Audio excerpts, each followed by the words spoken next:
दोस्तों आज हम एक बेस्ट इन्वेस्टिगेशन थ्रिलर कहानी देखने वाले हैं जिसमें एसीपी सत्यभामा के आंखों के सामने ही एक लड़के की मौत हो जाती है और अचानक ही उसका भाई भी कहीं लापता हो जाता है। अब ये एक खतरनाक गुमशुदा केस का मामला होता है जो कि देखने में साधारण सा लगता है, लेकिन जांच शुरू होते ही सत्यभामा अंधेरे शहरों, झूठ, छुपे हुए खतरनाक राज, इसके बीच की साजिश में खींचती चली जाती है। हर सुराग उसे किसी ऐसे राज की ओर ले जाता है जो न सिर्फ केस से जुड़ा है बल्कि उसकी बीती हुई जिंदगी के दर्द से भी टकरा जाता है। जैसे जैसे समय खत्म हो रहा है, सत्यभामा को सच, न्याय और खुद की मुक्ति, इन तीनों के लिए दौड़ लगानी पड़ती है। फिर आगे जाकर ये केस इतना मुश्किल बन जाता है कि उसे सॉल्व करते हुए सभी लोग सत्यभामा के ही खिलाफ हो जाते हैं। अब क्या सत्यभामा इस केस को सॉल्व कर पाएगी या फिर उसे सस्पेंड होना पड़ेगा, यही देखेंगे हम आज की धमाकेदार कहानी में जिसका नाम है सत्यभामा। तो दोस्तों चलिए बिना किसी देरी के शुरू करते हैं आज की कहानी। कहानी की शुरुआत होती है लेडी ऑफिसर एसीपी सत्यभामा से। हम देखते हैं कि वो सिविल ड्रेस में एक ट्रेन में बैठी होती है, क्योंकि आजकल काफी न्यूज फैल रही थी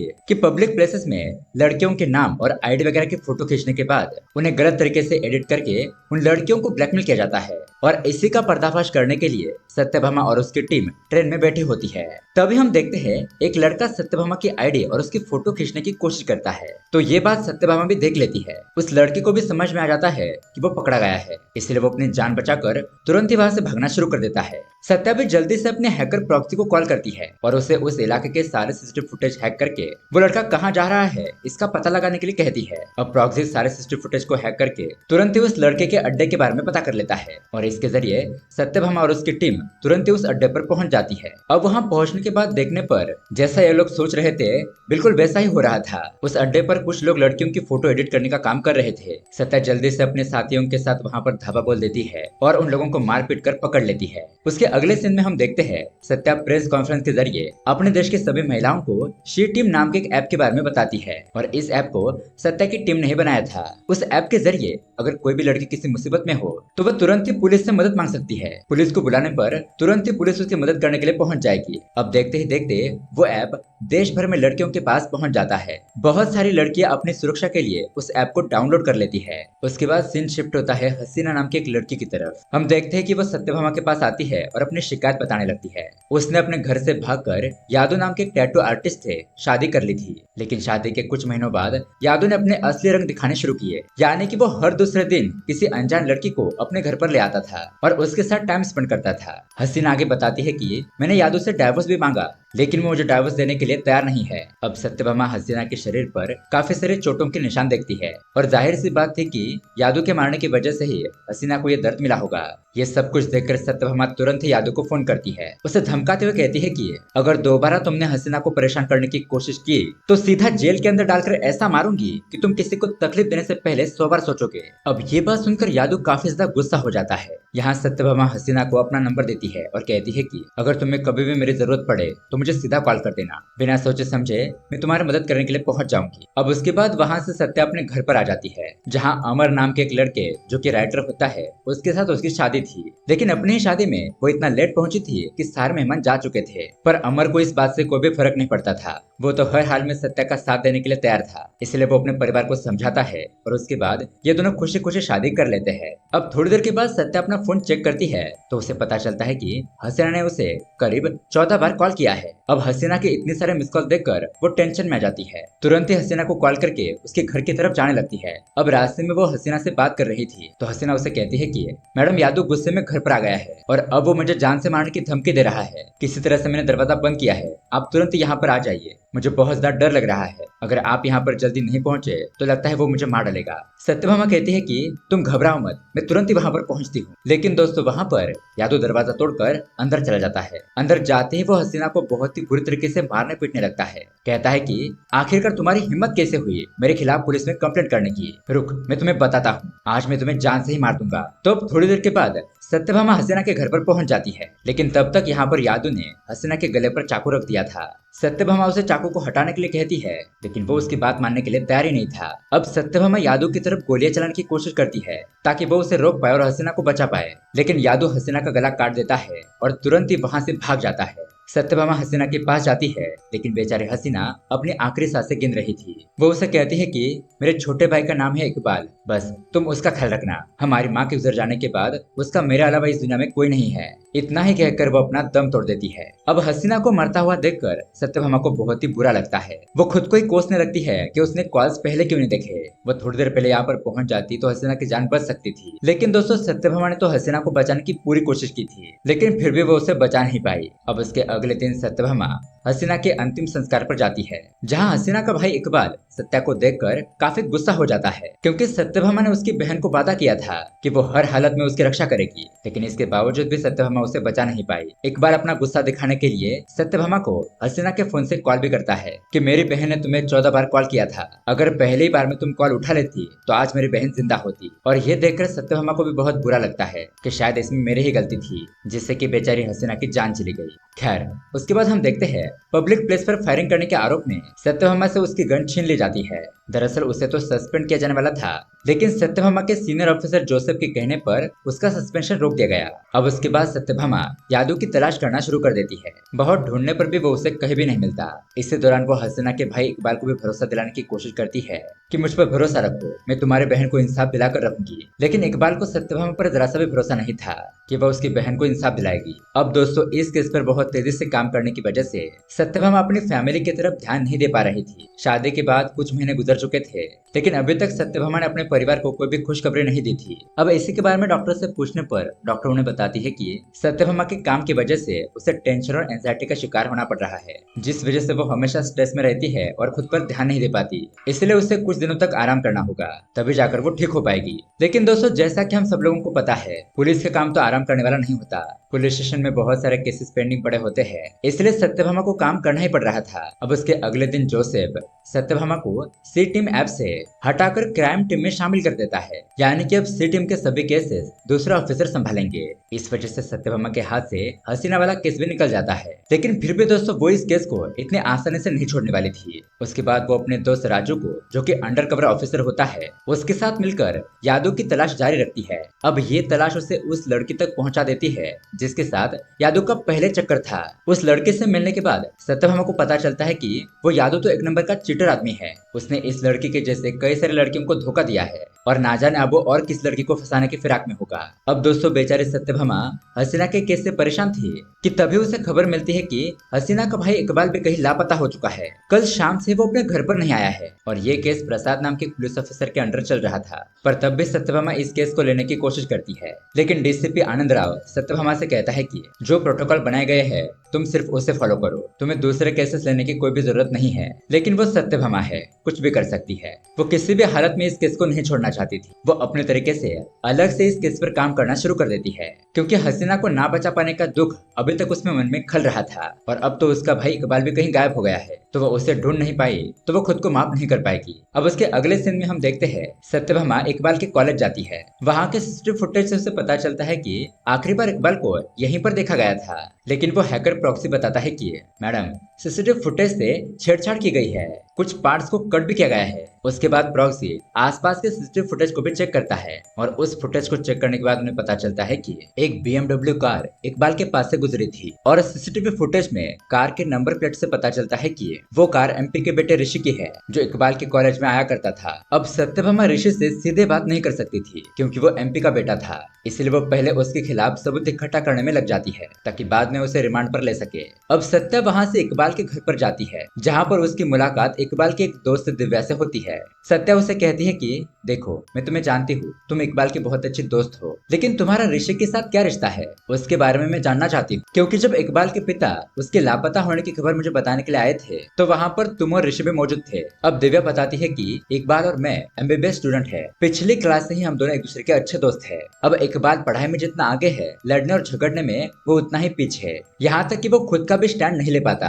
और रही बात ऋषि की, तो ऋषि से मेरी मुलाकात हमारे कॉलेज में ब्लड डोनेशन कैंप आया था, उस दौरान हुई थी। कुछ दिन एक दूसरे से बात करने पर हम दोनों की अच्छी दोस्ती हो गई और यही दोस्ती धीरे धीरे प्यार में बदल गई। हम दोनों एक दूसरे को चाहने लगे। लेकिन एक दिन जब कॉलेज का लड़का रमेश मुझे परेशान कर रहा था, तब इकबाल ने उसे समझाया कि वो ऐसा ना करे, लेकिन रमेश ने उसकी बात नहीं मानी और उसने मेरा हाथ पकड़ लिया। तभी वहाँ पर ऋषि आया और उसे गुस्सा आने पर उसने रमेश को अच्छा खासा सबक सिखाया। ऋषि ने रमेश को तो मारा ही, लेकिन साथ ही उसने इकबाल को भी बहुत मारा कि आखिरकार उसने रमेश को मुझे हाथ लगाने क्यों दिया।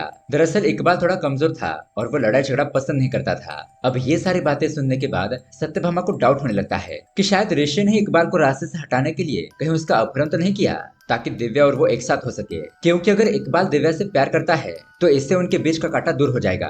तो इसी बात का पता लगाने के लिए सत्यभामा अपनी टीम के साथ ऋषि के ऑफिस पहुंच जाती है। अब ऋषि एक गेमिंग कंपनी का मालिक होता है। उसने एक वर्चुअल दुनिया वाली गेम बनाई थी, जिसके अंदर दो रैंडम लोग खुद को अपनी पसंदीदा आइडेंटिटी बनाकर इंटरेस्टिंग तरीके से खेल सकते हैं। बेसिकली एक प्लेयर होगा जो वीआर लगाकर गेम के अंदर एंटर करेगा। अब गेम के अंदर मौजूद दूसरे प्लेयर को पहले प्लेयर के बारे में कुछ भी पता नहीं होगा कि उसके सामने कौन प्लेयर है। यहाँ तक कि इस गेम में अगर कोई कैरेक्टर लड़की है तो वो भी कंफर्म नहीं है कि असल में वो लड़की है या फिर लड़का, यानी कि गेम के अपोनेंट में कोई भी हो सकता है। तो अब इस गेम की जानकारी निकालने के बाद सत्यभामा को पता चलता है कि ऋषि ने सबसे ज्यादा गेम नेहा नाम की लड़की के साथ खेला है और चैटिंग में नेहा के साथ साथ विजय नाम के किसी बंदे से भी बात की है। विजय के साथ की हुई बातचीत में ऋषि की भेजी हुई एक वॉइस रिकॉर्डिंग मिलती है। उसमें वो विजय से कह रहा होता है कि देखो विजय, मैंने इकबाल को तुम्हारी बताई गई जगह पर छोड़ दिया है और मैं वहां से जा चुका हूँ। अब आगे तुम देख लो कि उसका क्या करना है। अब ये बात सुनकर सत्या समझ जाती है कि ऋषि ने इकबाल का अपहरण किया है, इसलिए वो ऋषि को घसीटते हुए पुलिस स्टेशन में ले जाती है।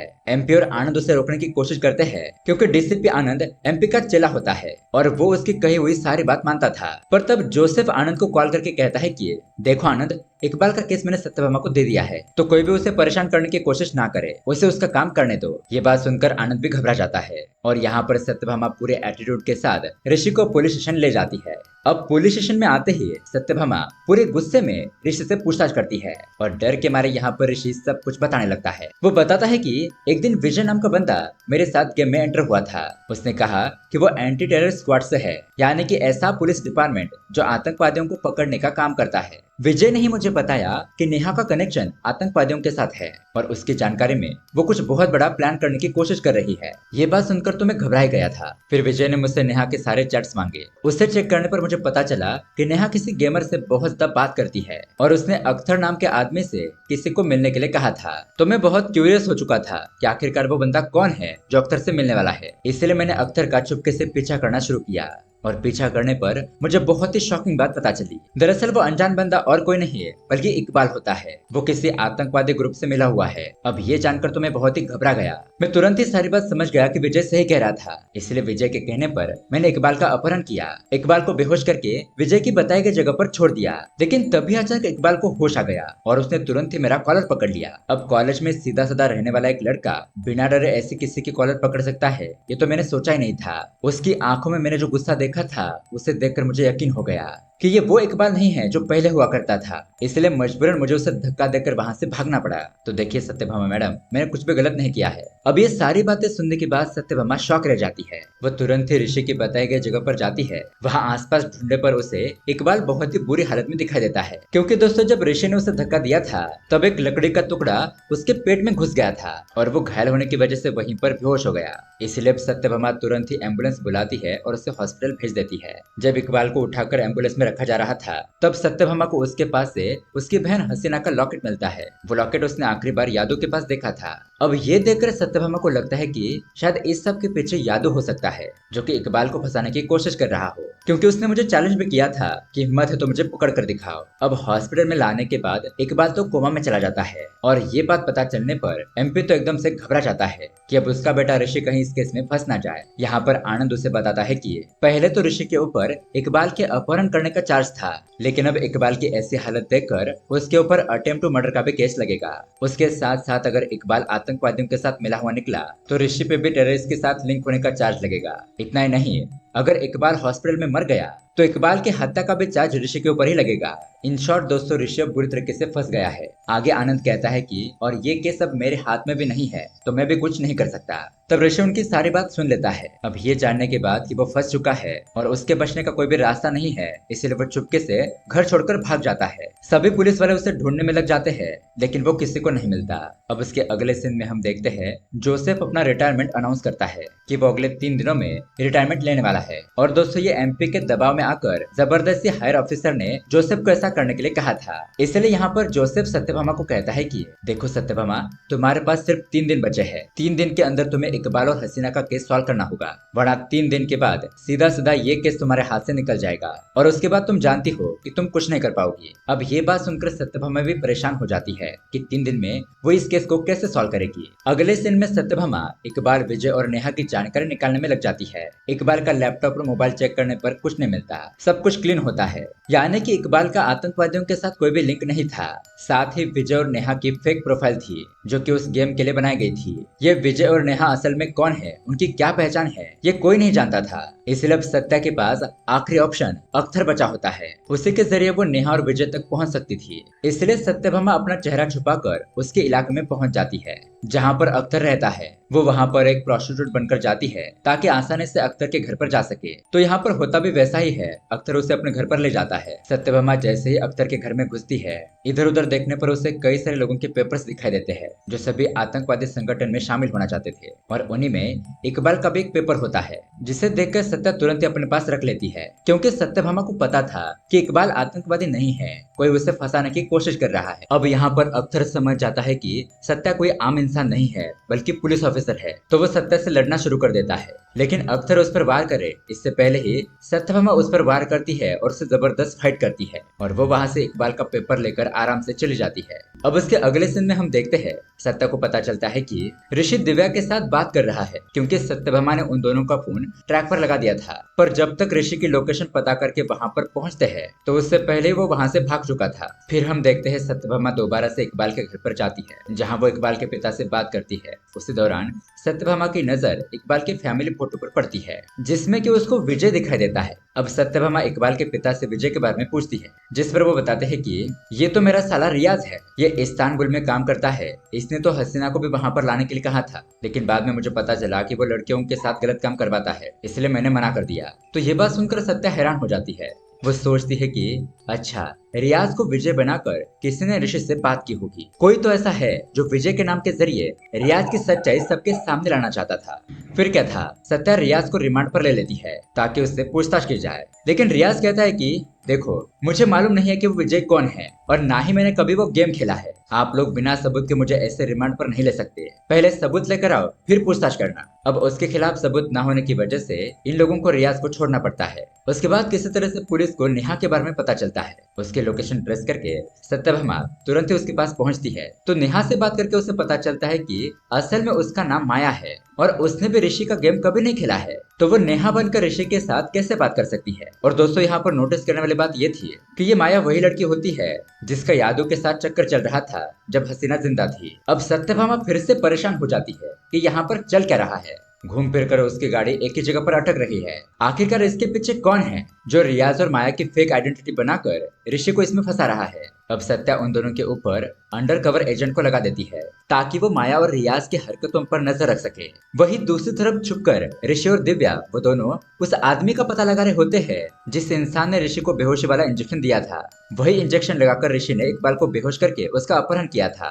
वो दोनों एक आदमी के घर पर पहुंचते हैं तो वह आदमी उन्हें बताता है कि एक लड़का आया था, उसने मुझे पैसे दिए और कहा कि ये इंजेक्शन तुम्हें दे दे। यहाँ तक कि मुझे ये भी बात पता नहीं है कि वो इंजेक्शन किस चीज का था। अब उसके अगले सीन में हम देखते हैं सत्यभामा रियाज की सच्चाई सामने लाने के लिए पहले उस रियाज के ठिकाने पर पहुंच जाती है। वहां पर आने के बाद वो खुद को ही उनके हाथों पकड़वा देती है ताकि देख सके कि रियाज का सच क्या है, क्या वो लड़कियों को इस्लामाबाद भेजने का काम करता है या नहीं। अब यहाँ पर रियाज के गुंडे लोग सत्यभामा को देखते हैं और उसे पकड़कर कंटेनर के अंदर डाल देते हैं। अब उस कंटेनर के अंदर सत्यभामा को करीब करीब 12 लड़कियां दिखाई देती है जिन्हें इस्लामाबाद भेजने की तैयारी की जा रही थी। ये देखकर सत्यभामा का शक यकीन में बदल जाता है और इस तरह से उसे रियाज के खिलाफ सबूत भी मिल जाता है। लेकिन इस सबूत का इस्तेमाल करके वो उसे पकड़ पाती है तो पहले उसे पुलिस तक पहुंचना होगा और यहाँ से बाहर निकलना होगा। अब सत्या यहाँ पर सभी लड़कियों की दुपट्टे से कंटेनर का दरवाजा किसी तरह से खोल देती है। बाहर आने के बाद शियाब की मदद से बैकअप बुलाने की कोशिश करती है, लेकिन उसका बैड लक होता है कि मोबाइल में नेटवर्क ही नहीं होता। इतने में ही वहाँ पर रियाज के गुंडे लोग आ जाते हैं और सत्यभामा के पीछे पड़ जाते हैं। लेकिन यहाँ पर सत्यभामा उनसे नहीं डरती, वो उनके साथ कड़ा मुकाबला करती है, उन सभी लोगों को धूल चटा देती है। लेकिन एक अकेली महिला इतने सारे गुंडों का सामना कैसे कर पाती है। थोड़ी देर के बाद वो थक जाती है और वो लोग उसे मारने की कोशिश करते हैं। लेकिन दोस्तों लकीली इतने में ही पुलिस की टीम वहाँ पर पहुंच जाती है, क्योंकि उन 12 लड़कियों में से एक लड़की सत्या का मोबाइल लेकर वहाँ से भाग निकली थी। काफी दूर जाने के बाद उसे नेटवर्क मिला और इसलिए उसने तुरंत ही बैकअप टीम को वहाँ पर बुला लिया। अब सारे पुलिस वाले यहाँ पर रियाज और उसके गुंडों को पकड़कर जेल के अंदर डाल देते हैं। अब उसके बाद सत्या जैसे ही अपने घर पर आती है तो उसका पति अमर उसे कहता है कि तुम्हें पता भी है कल हमारी शादी की सालगिरह थी, लेकिन तुम तो 2 दिनों के बाद घर पर आई हो। तुम्हें ये भी सोचना चाहिए कि काम के बाहर भी एक दुनिया है जिसे संभालना भी तुम्हारी जिम्मेदारी है। तुम्हारे काम में तो ऐसे कई सारे केस आते हैं और चले जाते हैं और हर एक केस को सॉल्व करना जरूरी थोड़ी है। और आखिरकार उस हसीना के केस में ऐसा क्या है जिसके लिए तुम उसके पीछे पड़ी हो। तो अब सत्यभामा अपने पति से कहती है कि दरअसल हसीना मरी थी, तब वो माँ बनने वाली थी। मैं हसीना के साथ साथ एक ऐसे बच्चे को भी बचा नहीं पाई जिसने कभी दुनिया ही नहीं देखी, और यही वो वजह है जिसकी वजह से मैं खुद पर ध्यान नहीं दे पा रही। रात रात भर मुझे डरावने सपने आते हैं और जब तक मैं इस हसीना का केस सॉल्व कर नहीं देती तब तक मुझे सुकून नहीं मिलेगा। ऐसा कहकर वो फूट फूट कर रोने लगती है। अब ये सारी बातें सुनकर अमर भी बहुत हैरान हो जाता है। वह सत्या को रोता हुआ देखकर तुरंत ही उसे संभालता है, समझाता है, दिलासा देते हुए कहता है कि फिक्र मत करो, सब कुछ ठीक हो जाएगा। तुम हसीना को इंसाफ जरूर दिलाओगी और मैं भी तुम्हें इस केस को सॉल्व करने में मदद करूंगा। फिर उसके अगले सीन में हम देखते हैं अमर सत्या से कहता है कि देखो, मैंने नेहा और विजय दोनों के मैसेज को ध्यान से देखा। उसमें मैंने एक चीज नोटिस की कि उन दोनों के लिखने का तरीका बिल्कुल भी सेम है। तो ये सब कुछ देखकर मेरा मानना तो ये है कि नेहा और विजय एक ही बंदा है जो कि अलग अलग नाम की आईडी चला रहा है। अब सत्यभामा भी ये सुनकर हैरान हो जाती है। उसके बाद हम देखते हैं सत्यभामा का अंडरकवर ऑफिसर उसे बताता है, मैडम मुझे पता चल गया है कि वो यादू कहाँ है,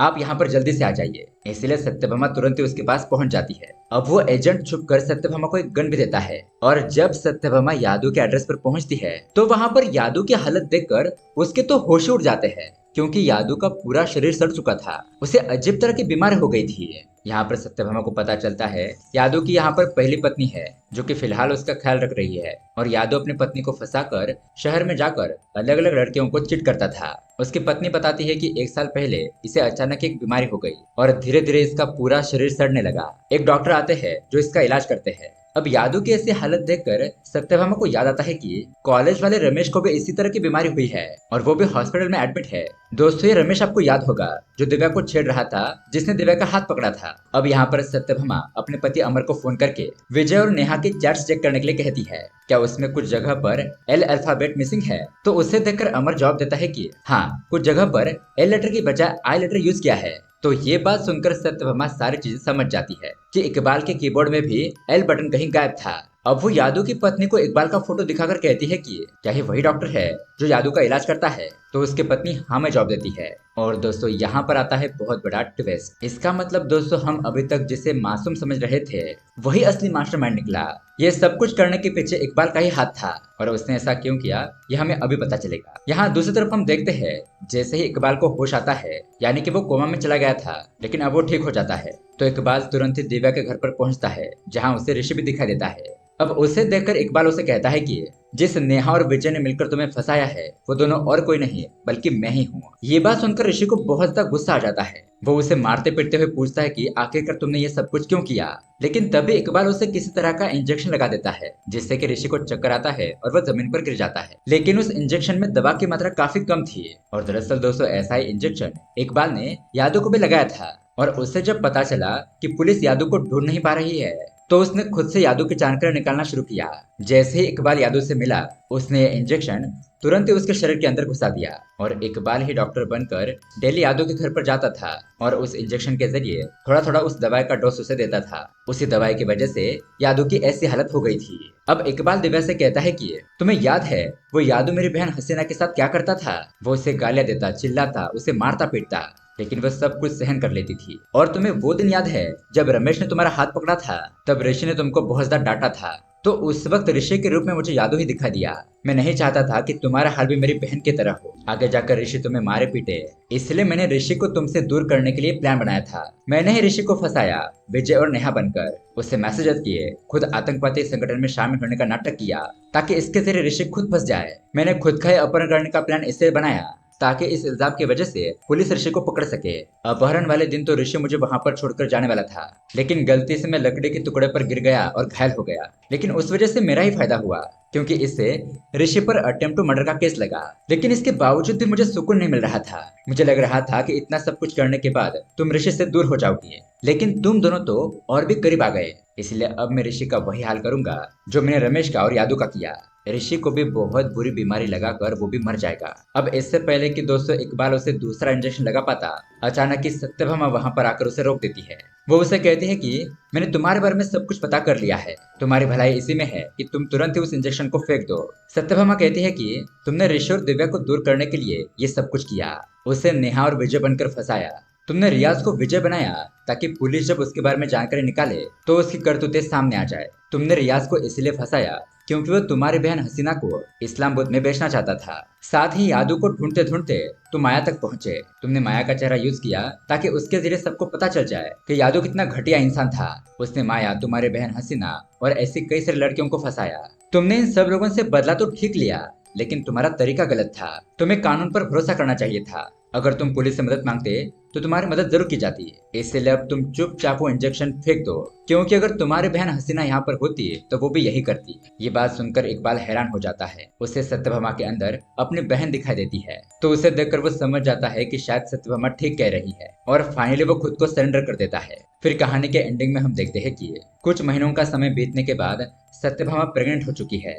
हसीना को इंसाफ दिलाने की वजह से उसे डरावने सपने भी आना बंद हो चुके हैं और वो अपनी फैमिली, अपने पति अमर को अच्छे से टाइम भी दे पा रही है। और इसी हैप्पी एंडिंग के साथ ये कहानी यहीं पर एंड हो जाती है। तो दोस्तों, इन्वेस्टिगेशन थ्रिलर मूवी आपको कैसी लगी हमें कमेंट करके जरूर बताइएगा। साथ ही ऐसे ही अमेजिंग मूवी देखने के लिए हमारे चैनल को सब्सक्राइब जरूर कीजिए। मिलते हैं अगली वीडियो में। Keep watching.